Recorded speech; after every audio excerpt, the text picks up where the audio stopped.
Hi everyone, welcome to this week's webinar talking all about how to boost your career in property and how to bring success for yourself. I am just going to get my guests on the stage, won't be long.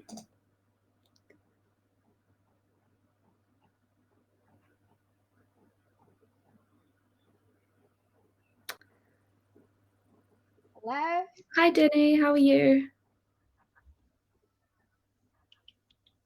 I'm just waiting for Avella to pop on as well. Can you hear me well? Yes, I can hear you. Yeah. Hear you at this stage. Let me see.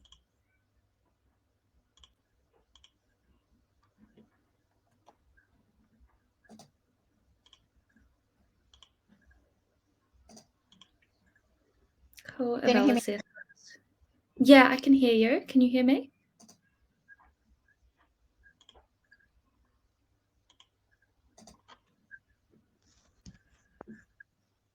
Hi everyone. Sorry, I was having some technical difficulties. That's all right. It's For some reason, I cannot hear you guys. I'm not sure what's going on here. Technical problems as always. Let me see my Bluetooth. It looks like the audience can hear us. Great.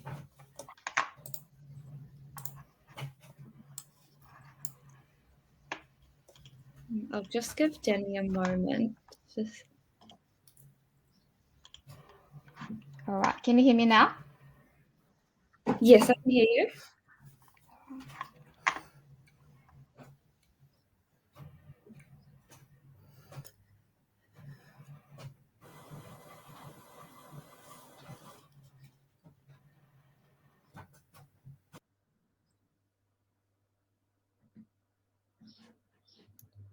Okay, cool. I'll just, in the meantime, introduce the webinar. So on the stage with me is the lovely Avella and Dani. We'll be going through a nice little panel style discussion. I'll get them to introduce themselves in a minute, but just beforehand, for the audience, we do have the chat on the side of the screen, so feel free to introduce yourself, tell us where you're from, what you do, because it's nice to know who we're talking to and who's in the audience. You'll also receive a recording of the webinar this afternoon, so if you miss anything or can't stay for the full thing, you'll be able to watch that later on in your own time. And today's webinar will be a roughly 30-minute chat with Q&A time. So if you have any questions, pop them in the chat box as we go and we'll answer them as we go or at the end. And the Relab team are also in the chat just in case you've got any issues or anything. I wanted to give a bit of context. Oh, Dani, can you hear now? Okay, cool. Sorry. Okay, I just wanted to give a little bit of context behind why we're doing today's session and talking about careers in property. In the property sector in New Zealand, we employ 9% of the workforce, which means 1 in 11 people are directly employed in property. I had no idea it was that big before I joined the Relab team. And so yeah, I'm interested in learning more about the different avenues and channels that we can go down. That's why we've brought Avella and Dani on as a great example for a real life experience in that. Yeah, so my name's Stacey, I'm the sales and marketing coordinator at Relab. We've got Avella, who we did a webinar back in October with, so we wanted to bring her back on, and we also got Dani on board just so we could have a bit of variety in the topics that we're discussing today. So I'll go right in now. Avella, do you mind giving a bit of background on what you do, just in case anyone didn't see the previous webinar, and then I'll get Dani to do the same thing. Let us know who you are. Thanks, Stacey. Hi, everyone. I'm really pleased to be back on a Relab webinar again. So thanks to Stacey and Louise for inviting me back. So my name's Avella. I'm a registered valuer at Optian and a regional director there. So I look after the rating valuation contracts across the North Island for New Zealand. I've been with Optian for 8 years. I started my career in Perth, West Australia as a graduate valuer. And then 5 years ago, got the opportunity to move to New Zealand, which was originally meant to be a 6-month secondment. But yeah, 5 years later, I'm still here. I'm based in Auckland and do a bit of, used to do a bit of traveling around the North Island for work. But yeah, Auckland is home for me. So that's me. Thank you.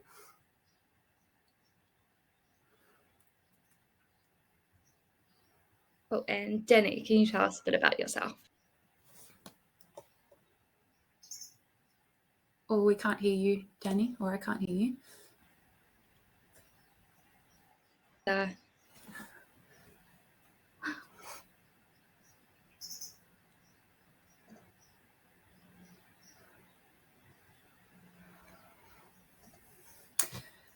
Dani, what about if you exit the link and then come back in? Do you think that would help?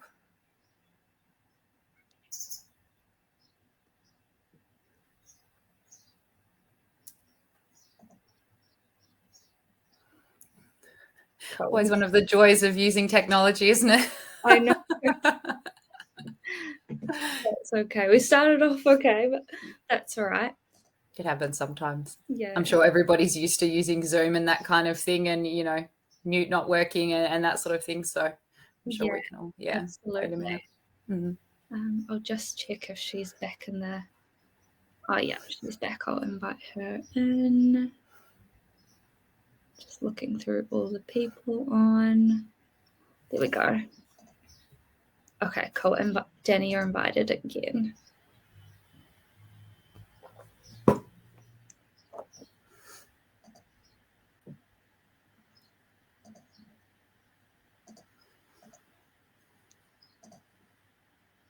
That's okay. Hi. Is it the lucky one or not? We can hear you. Hear you. You guys can hear me. I cannot hear you, but that's fine. I'll just keep talking. And then you just say stop.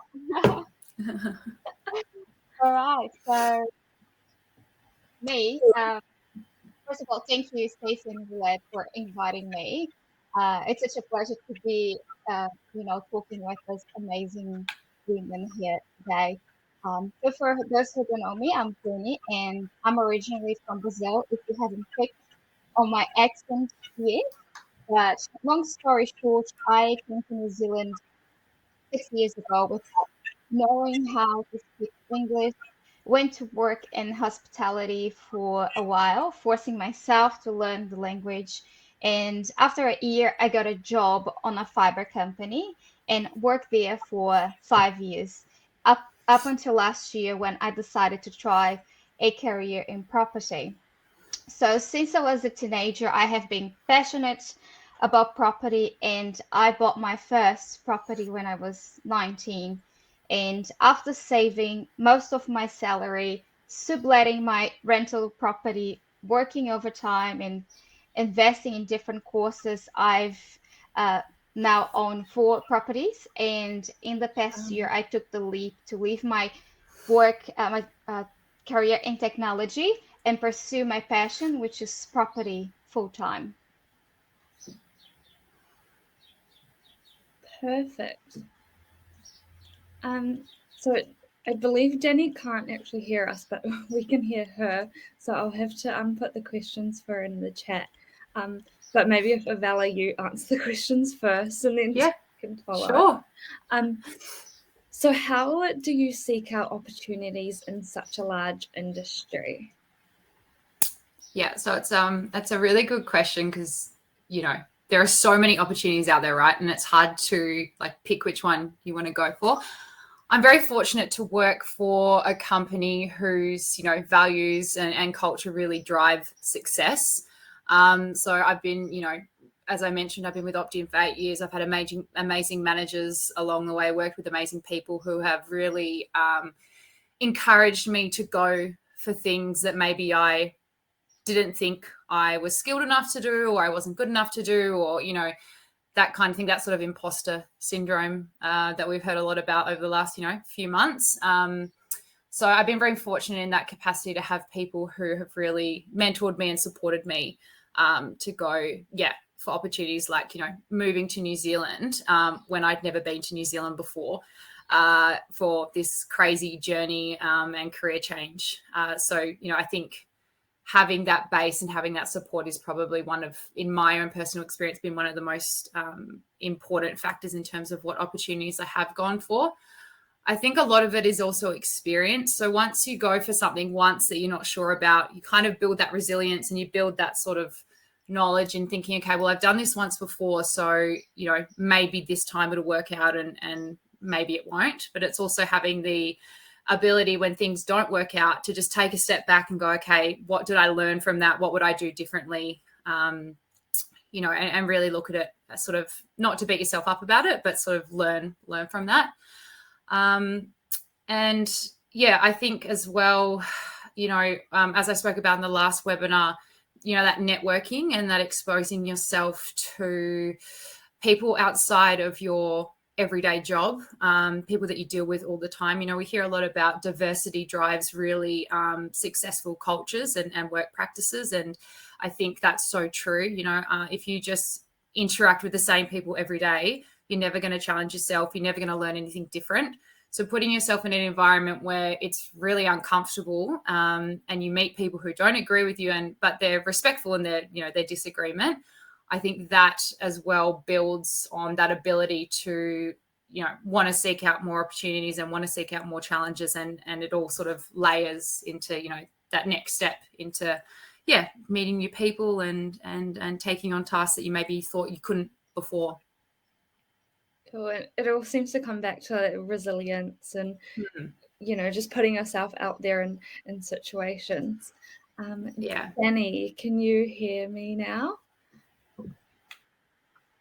You can hear me? Yes, it's we working. can. Oh, I can hear you. Can hear me. That's perfect. I fixed it. Yeah. That would be a shame because I said I have a background in technology and then I cannot make it work. Oh, well. So, yeah, I think what Avella said, it's extremely valid, networking. And I think more than seeking opportunities, I think you need to understand your why. I know it sounds very cliche, but the property industry is huge and there are so many opportunities. And as a starting point, I think it's very important for you to think about, you know, what would you see yourself doing and who would you like to work with as well. And once you have set those guidelines, start following people that already have that job or already doing that job. And yeah, explore their qualifications, consume their content, engage with them, and get to know them a bit better. And again, networking is essential. This is just will allow you to decide whether that's something you want to pursue. But it will also increase your chances of landing at a job in that industry or place. I think that comment around why is so important, like going into it knowing, like, what am I, you know, if say you go to like a networking event, why am I here? Am I going just to go to a networking event, you know, to get a free drink, some free food, you know, or am I going to, you know, meet new people, potentially, you know, could this lead to a different career opportunity? Am I interested in the speaker? You know, that is so important. And I think that's such a key point. Yeah, I love that advice. For Dani, from your social media, it appears that you're very passionate about property investment. I'm interested to know, what steps have you taken to turn a passion into a career, or what advice do you have for anyone wanting to do the same? Yeah, that's actually a great question. I think a lot of people had a aha moment during since we went to lockdown in March 2019 or 2020, and that's when I had my moment. I was home and I had more time to think about my career and my goals. And at that time, I already had bought 2 properties and had invested 50,000 of my savings into a property course in the hopes that it would give me the tools to become a great property investor. But unfortunately, the company went bankrupt, and I thought the best way to learn was actually practicing.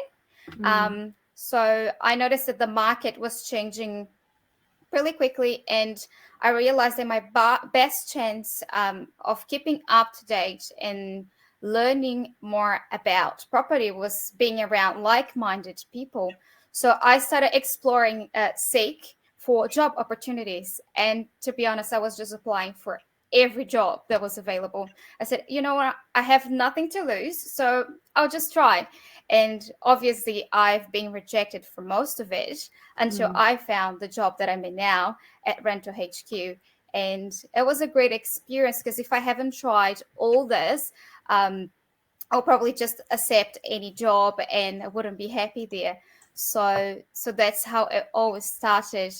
Just like, exposing yourself and giving it a try if you want to do something new. Perfect. And for both of you, what are your top 3 tips for others wanting to step up in their career? Cool. Do you want me to start, Avella? Or? Yeah, go for it, Dani. You go. Awesome. I just got a momentum now. I won't stop talking. Yeah. Well, I think it's just going back to your whys. It's just believe in yourself. One of my favorite quotes, and I actually have it framed on my wall, is the mind is everything and what you think you become. And I believe we can have and achieve anything we want in life, but it requires a strong sense of purpose and focus. So in our minds, we often tell ourselves, oh, I'm not good enough, or there are other people that are better than I am, or it's too hard. And if you don't believe in yourself, no one else will. Yeah. So it starts within you. That's number one. And then if it was second, just again, networking. New Zealand is such a small country full of opportunities. And there is this popular concept, I'm not sure if you know, that's 6 degrees of separation, that anyone in the planet is connected to any other person through a chain of acquaintances with no more than 5 people. But what I noticed coming from a huge country is that here in New Zealand is usually 2 people. So you may know someone that is close to the owner of the company you want to work for. So get out there and start meeting people to expand your opportunities, events, seminars, social media, networking. There are so many out there. And be kind, be yourself, listen to what they have to say, and talk to them. Just get to know people. And finally, I would say, and I think that's something that I try to practice this year, is you don't get what you don't ask for. I had this another sentence I had written on my board this is, you need to ask. And it really opened so many doors for me, because if you have a one-to-one with someone, and if you want to meet them, just message them. You have nothing to lose. So, hey, I'm Dani. I love what you do, and be genuine. And if you want to be part of something, but part of a group, just sign up for it. If you want a job promotion, approach the company and ask, what do I need to do to get there? And basically, what I'm saying is, if you don't buy the ticket, you won't win lotto. So worst case scenario, you already have the no where you are now. So go ahead and look for that yes. And most of the time you'll get it. So true. And that aligns a lot to, to what I was going to say. So, as you've spoken about, Dani, and we've already spoken about previously in this, webinar, is that networking thing is just so invaluable. And it's not just, meeting new people, but one of the most valuable things that happened to me in my career was having a mentor and having someone that I could go to with, just issues going on, questions, scenarios that I wasn't sure of, talking through those moments when you think, oh, this is too hard. I'm just going to, back out, and building that resilience, having someone to bounce ideas off, it just pays it's worth its weight in gold. It's just absolutely. And it can be hard to find someone that fits that category. But if you do, if you do find someone that is willing to support you and help you through your career, it's honestly, one of the most valuable experiences that, I've ever had in my career. Second to that, I think, continuing to educate yourself and learn, we all can learn, not everybody knows everything. And it's really easy for people to become complacent in their role and go, okay, I've been doing this for a long time, I get how this works and blah, blah, blah. But as, the world evolves and technology evolves and our environment evolves, we have to evolve as well. And if we don't evolve and embrace change, then things will just keep moving and we'll just be left, in the dust, so to speak. So always putting your mind to going, okay, what can I do next? What can I do to, elevate my skill set? What can I do to, what skills can I learn that are transferable into different areas of the business I'm in now, or, areas of a business that I might want to work in, as you spoke about, Dani, thinking about the career you want. What do I need to do now to then move into that area? And I think really reflecting on that and thinking about that is really, really important. And finally to that, just not being afraid to try something that you have no experience in. I'm a registered valuer. I've been a valuer for 8 years. But when I moved when I got approached about my role for regional director of rating valuations, I knew very little about rating valuations and, very little about that whole side of the business. So a big part of me was like, oh, do I really want to do this? I don't know anything about it. Can I do it? But then I just went for it. And, I've stumbled along the way. I'm certainly not perfect. And, I've made mistakes, but I've learned a lot from that process and I've built a lot of resilience from that process. And I think it pushes you to go beyond the boundaries that you put around yourself. We're so easy for everybody to just say, okay, I'm just going to do what I know because it's safe and, it's easy. But once you really push yourself, that's when you begin to grow and build that resilience. And it changes the way you think about everything, not just professionally, but also personally. And it's amazing what those skill sets, how you can apply them to lots of different scenarios that pop up along the way. Yeah, I love what you said there, Avella, in regards to no one is perfect. And you had some difficulties while we're like learning the whole process. And it was very similar for me because I was like, well, I've never done this as a job before. And now I want to jump in. And so many people like that for ages did probably better. And it's maybe an important message to leave for everyone out there that it's okay to not know everything. And you probably will make mistakes at the beginning, because you are learning. So embrace it and try to learn from it and say, well, I've failed here, so how can I improve? And that's how the growth happens. It's not a straight line. It will be up and down, and then eventually you get there. But just, go with the flow. Don't be too hard on yourself and be persistent, because it will work out in the end if you really love it. Yeah, absolutely. Yeah, I love that. It's so easy to be hard on yourself. You have to keep reminding yourself constantly, I think. Avella, I was going to ask, how do you navigate finding the right people to bring into your circle, since we talked about networking a lot? I feel like we've covered it a little bit, but do you have anything to add on that? Yeah, so I think I spoke about this in the last webinar, but I never really involved myself in anything outside of just, my everyday job. Like I lived and breathed Optian. I'd been there for a long time. They'd give me a lot of opportunities, that kind of thing. And then I just made the decision to, join some committees, become a part of some working groups, that kind of thing, and just focus on areas that were outside of my day-to-day job, but added value to my day-to-day job.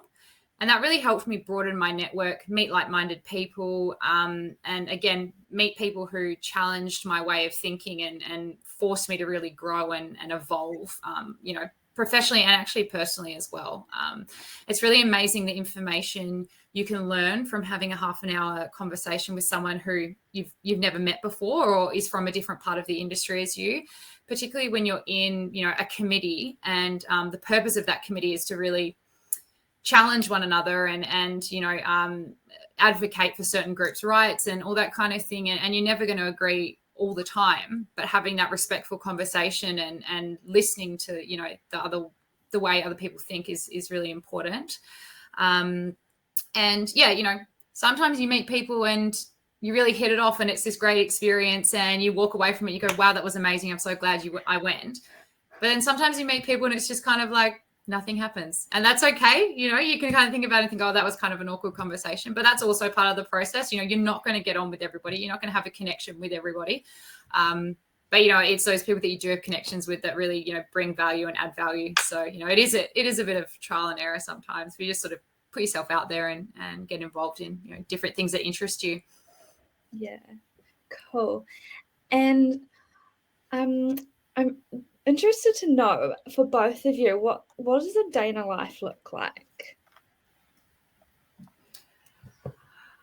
Oh, broad question. Yeah. Wow.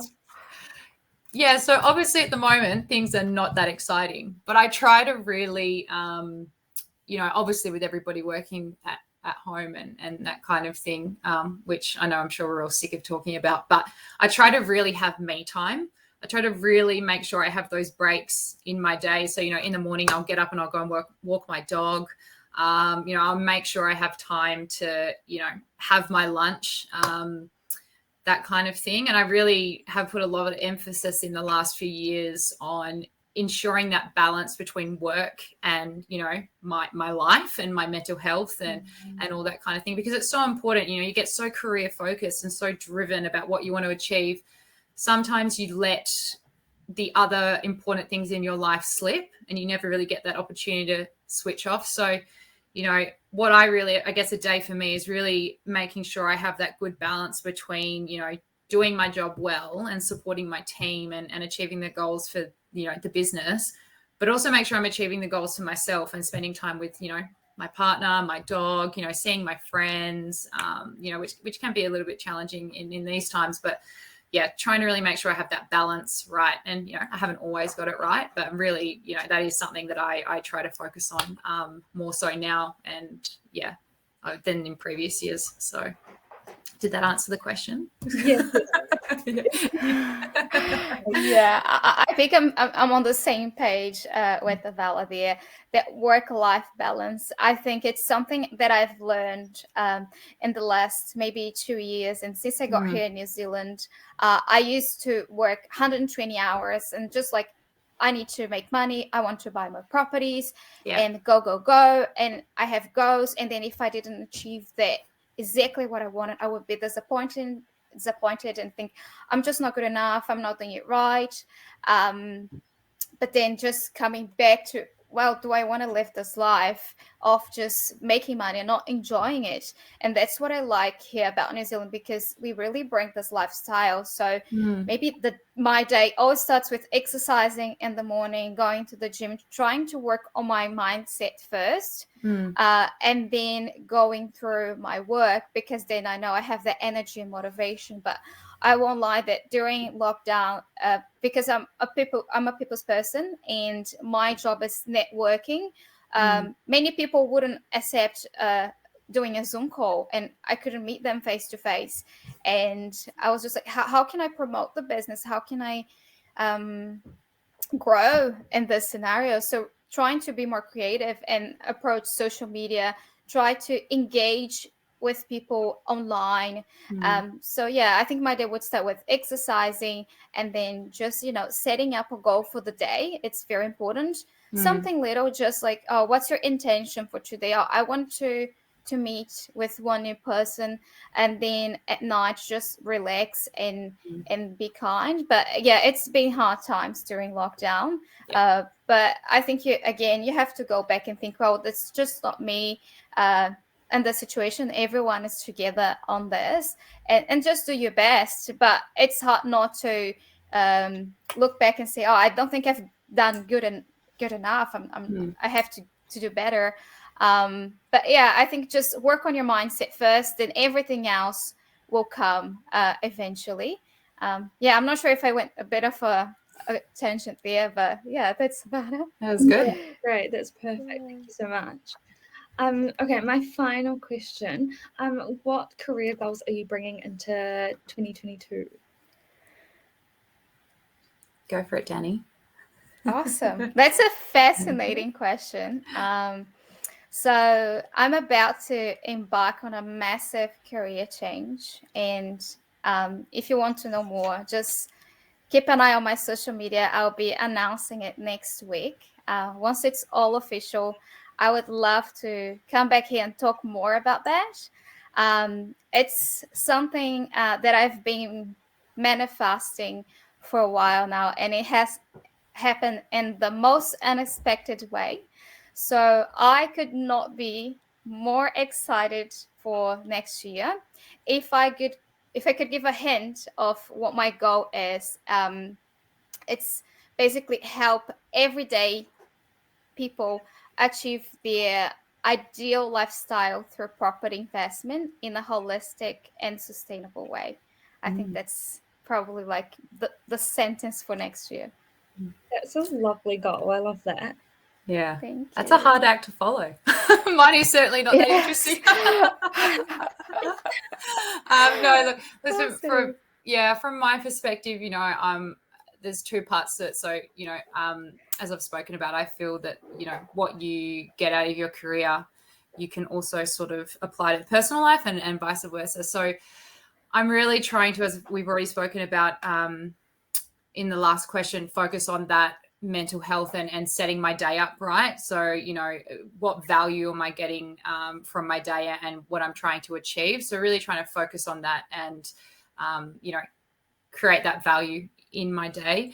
From a business perspective, we are a valuation company, and we are always looking to, create more efficiencies and technological advances for our business. So that's something I'm really looking to capitalize on next year and really drive those efficiencies through technology and ultimately bring better outcomes for our clients. And finally, just it always comes back to that team environment. You're only as successful as the team around you. And what I always take into the new year is reflecting on the year that we've had and thinking about, okay, how in 2022 can I better support my team? How can I empower them to make the decisions they need to make? And how can I support them in their careers? So that's always something that's, as a people leader, is at the front of my mind. What tools can I give my team to ensure that they succeed? So. Wow. No, that's just as lovely. I think when you said there about, thinking about the team, because you are a leader and they probably look up to you, to motivation and inspiration. So it must be extremely rewarding to see your team thriving and you've been part of it. And you've been there for a while now. So you probably, have been on their life and their journey for a long time and just caring about those people and then it will reflect at the client as well when they get your services. So well done. Love it. Thank you that's very kind. Cool. Yeah, so that is the last of my questions. If anyone in the audience has any questions, just put them in the chat. Rich wants you to tell us, Dani, but we'll just have to wait. I so want to tell you guys. I can't hold myself, but please be with me. Be with me. Okay. No one's put any questions in, so I'll start to wrap up there. Thank you so much, Avella and Dani, for coming on today. Don't forget the audience will get a recording of this, so thank you for joining us. But yeah, if you missed anything or want to go back on the recording, you can do so later on. And next week is our last webinar for the year, so do keep an eye out on our Facebook and LinkedIn page for that. And yeah, thank you so much, everyone. Thank you, everyone. See you later. Thank you. It was a pleasure. Thank you. Thanks. Bye.